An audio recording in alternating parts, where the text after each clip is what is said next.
First of all ভাই, আমি এমন কোনো টিম নিয়ে কথা বলতে চাই না যারা কোনো একটা সিঙ্গেল কন্ট্রোভার্সি ছাড়া কোনো একটা কিছু জিততে পারে। লাইক প্রতি ম্যাচে অগ কন্ট্রোভার্সি থাকবই। এমন একটা বালমার্কা টিম হয়ে এরা ওকে নিয়ে কিছু বলাতে না বলাই ভালা। ওগরে স্কিপ করি, কারণ প্রতি ম্যাচে যা করে, প্রতি ম্যাচে রেফারিং লয়া যা করে, ওগরে ভাদ্রিত ফাওকামে কয় না, একটা রিজনের কারণেই কয়। আর ওরা যে এত চেঁচামেচি কথা হয় না, 15 ইউসিএল 15 ইউসিএল 15 ইউসিএল, ভাই তোকে পুটকি দিয়া ঢুকায় ওর মধ্যে বয়া থাক, তবে এটাই হবে কাম করা, আর কিছু না। কারণ কন্ট্রোভার্সি ছাড়া ওকে ম্যাচ হবেই না। ওরা কোনো ম্যাচ জিততে পারবো না যখন, তখনই কোনো না কোনো একটা কন্ট্রোভার্সিয়াল ডিসিশন আসবো, অ্যান্ড সেটাই পুরো ম্যাচটা ঘুরে দিব। আজকের ম্যাচেও তাই হয়েছে। কি কারণে রেড কার্ড, কি কারণে red card? Same same La Liga আরেকটা ম্যাচে, আগের ম্যাচে রিয়াল মাদ্রিদের আগের ম্যাচে ভিলারিয়ালের সাথে সেম কাইন্ড অফ ট্যাকেলের কারণে রেড কার্ড খাইছে। বাট কালকে যখন বার্সেলোনার খেলা হয়েছে, র্যাশফোর্ডের গায়ে সেম টাইপ অফ জিনিস করা হয়েছে, তো আবার পেনাল্টি বক্সে no card no foul, nothing has ever given to Barcelona. But this is Madrid, this is Real Madrid, বুঝতে হইব তো। রিয়াল মাদ্রিদ মানে কার্ড দিতে হইব। ওই যে ডায়লগ আছে না, পেনাল্টি ফাভর দে রিয়াল মাদ্রিদ, এটা অগল লেগেই একটা রিজনের কারণে এটা বিখ্যাত, বুঝো না, এমনি এমনি না। সো ওই বালের টিম লয়ে আমি কোনো কথা কইতে চাই না।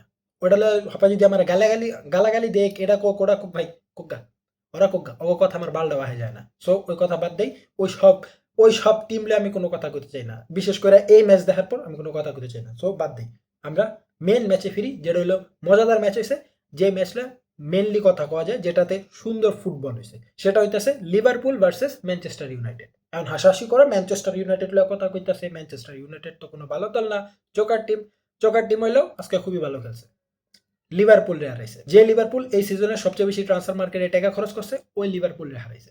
যে লিভারপুল এই সিজন খুবই দুর্দান্ত শুরু করছিল, টানা 6টা থেকে 7টা ম্যাচ টানা জিতছে, ওই লিভারপুল রে হারাইছে। এন্ড ম্যাচটা অনেক সুন্দর হয়েছে ভাই, শুরুর থেকে 2 মিনিটের মধ্যে ম্যানচেস্টার ইউনাইটেড লিড নিয়ে আনে একটা গোল কেরা, তা আবার দুর্দান্ত গোল, কোনো নর্মাল গোল না, একেবারে কোনা থেকে গোলকিপারে আমার সামনে কোনা থেকে সুন্দর শট নিয়ে গোল, অ্যান্ড দুর্দান্ত গোল ছিল, লিড নিয়ে নেয়। অ্যান্ড সেকেন্ড হাফ পর্যন্ত, আই মিন ফার্স্ট হাফ আর কোনো গোল হয় না, সেকেন্ড হাফ পর্যন্ত খেলাটা সুন্দর যেতে থাকে। অ্যান্ড লিভারপুল ওয়াজ ডমিনেটিং, আমি বলবো না যে লিভারপুল ভালো খেলে নাই, লিভারপুল ওয়াজ ডমিনেটিং ম্যানচেস্টার ইউনাইটেড, কেননা ম্যানচেস্টার ইউনাইটেড কোনো শটই নিতে পারতেছিল না। আমরা নর্মালি যে ইউনাইটেডকে দেখে থাকি আমরা সেটাই দেখতেছিলাম এই ম্যাচে, তারা ঠিকভাবে শট নিতে পারতেছিল না, বাট তারা শট খাইতেছিল। বাট একটা ভালো জিনিস, তারা প্রতিটা শট ঠেকাইতেছিল, ইজিলি ঠেকাইতে পারতেছিল। অ্যান্ড গাপ্পো খুবই দুর্দান্ত খেলছে আজকে। গাপ্পো পরে একটা গোল করে, 1-1 গোলে ড্র হয়। But at the end who came to save Manchester United? None other than Harry Maguire, Harry fucking Maguire. ভাই ডিফেন্ডার কো কি হয়েছে এই ম্যাচ উইকে, লাইক লাস্ট ম্যাচে আরুহো স্ট্রাইকার হিসাবে খেললা গোল করছে, এই ম্যাচে হ্যারি ম্যাগুয়ার গোল করতেছে হেডার দিয়া। Totally different kind of football আমরা দেখতেছি এই উইকের মধ্যে। খুবই সুন্দর ফুটবল দেখতেছি, খুবই হারাম বল দেখতেছি, খুবই অ্যাটাকিং ফুটবল দেখতেছি, অ্যান্ড কিছু কিছু বালমার্কা টিমের খারাপ ফুটবলও দেখতেছি। সো আই এম টোটালি শক যে ম্যানচেস্টার ইউনাইটেড লিভারপুলে হারায় দিছে। হ্যাঁ, লিভারপুলের সময়টা এখন খারাপ গেতেছে, আই মিন প্রথমে সুন্দর একটা স্টার্ট নিয়ে এখন তারা ম্যাচের পর ম্যাচ হারতেছে, ড্র করতেছে, এরকম হয়ে গেছে।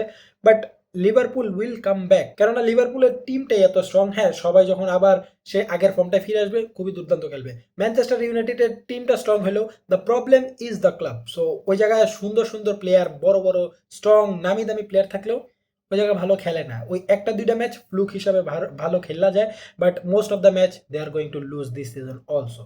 আমরা এই সিজনের শুরু থেকে অ্যানালাইজ করছিলাম যে হয়তো বা ম্যানচেস্টার ইউনাইটেড টপ 5 আসতে পারে, but that will be wrong. কেননা ম্যানচেস্টার ইউনাইটেডের স্টার্ট আবার হয়ে আগের মতোই হয়েছে। Manchester United will going to loose A lot of games this season, and I am very happy যে আমি আজকে ম্যানচেস্টার ইউনাইটেডের ম্যাচটা দেখছি। ওই মাদ্রিদ মার্কা খেলা দেখি নাই, স্কিপ করছি খুবই অংশ। হাফ টাইমের পর যে আমি খেলা দেখছিলাম, প্রথম হাফ তো দেখি নাই। বাট গেতাফে খুবই দুর্দান্ত খেলছে আজকে। গেতাফের defending was totally on another level, কেননা টোটাল 20 থেকে 22টা শট নিছে, 10টা অন টার্গেট ছিল, সবগুলো শটই গেতাফের ডিফেন্ডার খুবই দুর্দান্তভাবে ঠেকাইছে। অ্যান্ড ম্যাচটা হারলেও গেতাফের সাপোর্টাররা, যে অডিয়েন্সরা ছিল, তারা ম্যাচ শেষেও গেতাফের প্লেয়ারদেরকে চেয়ার আপ করতেছিল, মোটিভেট করতেছিল, ভালো ভালো কথা বলতেছিল, কারণ তারা জানে তারা আজকে ম্যাচ রিয়াল মাদ্রিদের কাছে হারে নাই, তারা আসছে লা লিগার সিস্টেমের কাছে, যারা কিনা রিয়াল মাদ্রিদের পাও চাটতে থাকে অলওয়েজ। এন্ড এই জিনিসটা নতুন না, এটা আমরা অলওয়েজই দেখে আসতেছি। এন্ড তোমরা এটা নিয়ে যতই কথা বলো ভাই, যারা কথা বলবো ওরাই বলো, তো যে আমি কথা বলতেছি না এই জিনিসটা নিয়ে, আমিও বলো আমি গাধা। কারণ আমরা যাই বলি এগুলো জীবনও চেঞ্জ হবে না, লা লিগা কখনো চেঞ্জ হবে না। লা লিগা ওই একটা টিমের পাও চাটতে থাকবো, যতক্ষণ পর্যন্ত না ওই টিম ভালো কিছু করতে পারে, লা লিগা ওটার পাও চাটতে থাকবো। ম্যাক্সিমাম রেফারি বলো বা ভিএআর ডিসিশন বলো, বা দ্য প্রেসিডেন্ট অফ লা লিগা তেবাস, ও শুদ্ধ রিয়াল মাদ্রিদের ফ্যান, ও ওপেনলি বলে। সো আর কি করবা তুমি এই জায়গায়, যাই বলো La Liga doesn't even care. La Liga doesn't care what you say or what you feel.